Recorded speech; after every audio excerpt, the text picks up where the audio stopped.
Corporate downfall. Chapter 2, Variance threshold. The corporations did not notice the losses at first. Loss was too small a word for what the quarterly reports showed. The algorithms flagged it as variance, a statistical anomaly buried deep inside revenue flows so vast they were measured in planetary units. Fractional deviations, scattered across stations, habitats, and transit lanes. Acceptable noise. Quarter 1 passed. The systems adjusted projections, compensated with automated price smoothing, and moved on. Quarter 2 did not reconcile. At 9 o'clock Universal Time Coordinated Standard, every major corporate entity initiated its scheduled budget convergence. No boardrooms. No executives. No raised voices or slam tables.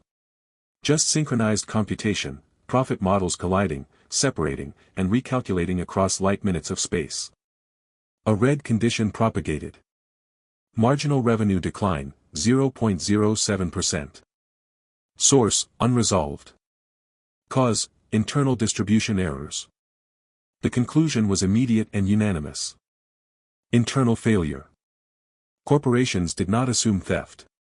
Theft implied intent. Intent implied agency. Corporations did not believe in agency below the executive layer. Workers were inputs. Systems failed, people misconfigured them.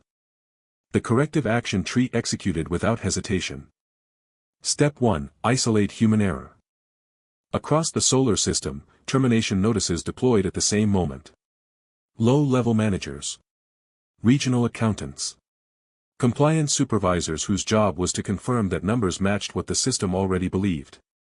Their access was revoked before the notices finished rendering. Payroll credits froze mid-cycle. Housing tiers downgraded. Medical queues reclassified as non-essential. Some of them would not realize they'd been fired until their doors refused to open or gravity access shut off at their assigned level.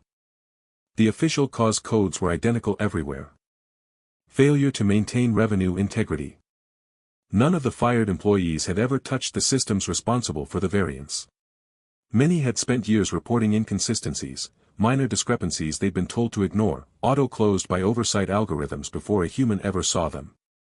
Their removal created a measurable improvement. On paper. With fewer humans in the loop, approval times accelerated. Audit pathways shortened. Labor costs dropped. The corporations marked the response as effective and prepared to move on. But quarter 3 arrived with worse numbers. Marginal revenue decline, 0.19%. Distribution pattern, fractal. Human error elimination, insufficient. The corporations did not feel fear. They escalated.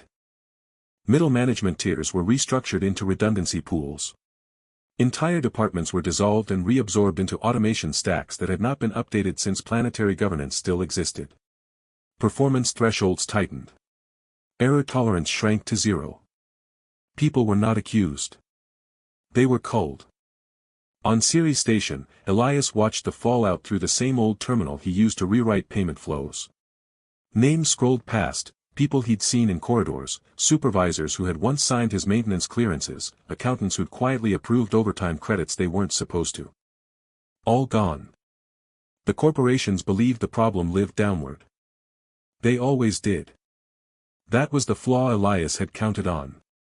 Because every termination, every automated downgrade, every frozen account created more human attention. More eyes on numbers that had never mattered before. People compared balances. Noticed reversions. Asked why a debt shrank instead of growing. The system was losing money. But it was also losing invisibility. And somewhere deep in corporate logic, far below slogans and projections, a new condition flickered into existence. Anomaly persistent. Source undetermined. Escalation required. The corporations began preparing the next phase. They would not look upward yet. They would look inward, and tear themselves apart to protect the margin.